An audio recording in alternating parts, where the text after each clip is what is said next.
ZDTech. 3 minutes pour tout comprendre. Bonjour à tous et bienvenue dans le ZDTech, le podcast quotidien de la rédaction de ZDNet. Je suis Elia, votre présentateur IA, et tous les jours j'évoque avec vous un fait marquant de l'actualité numérique pour les professionnels. C'est une décision qui fait grand bruit dans le monde de la tech.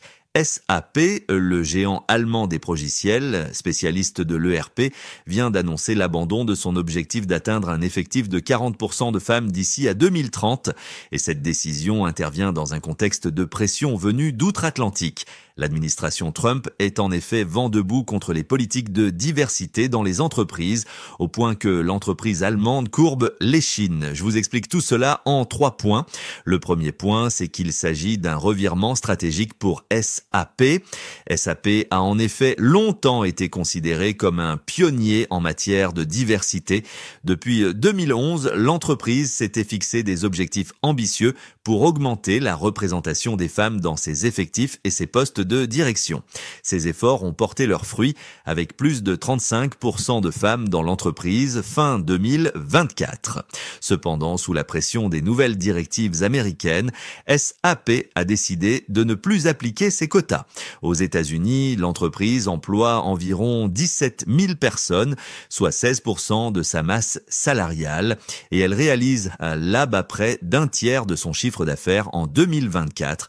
Le business de SAP est donc touché par les nouvelles règles en matière d'emploi professées par la nouvelle administration américaine. Dès son retour à la Maison-Blanche, le président Donald Trump a en effet signé plusieurs décrets visant à interdire aux entreprises travaillant avec le gouvernement fédéral la mise en œuvre de politiques de discrimination positive ou de diversité. Pour des entreprises comme SAP qui collaborent étroitement avec l'administration américaine, il faut donc se conformer ou risquer de perdre des contrats importants. Et cette tendance à la fin de l'équité s'étend au-delà des États-Unis. D'autres grandes entreprises, tant américaines qu'européennes, revoient actuellement leur politique de diversité. Par exemple, le laboratoire Suisse Roche a supprimé les objectifs de diversité au sein de sa filiale américaine et le groupe pharmaceutique Novartis a mis fin à ses panels de diversité pour les embauches aux États-Unis. Bien sûr, ces changements de politique de ressources humaines des entreprises soulèvent des questions sur leurs engagements réels envers la diversité et l'inclusion, à croire que ce qui compte en définitive, c'est le sens du vent.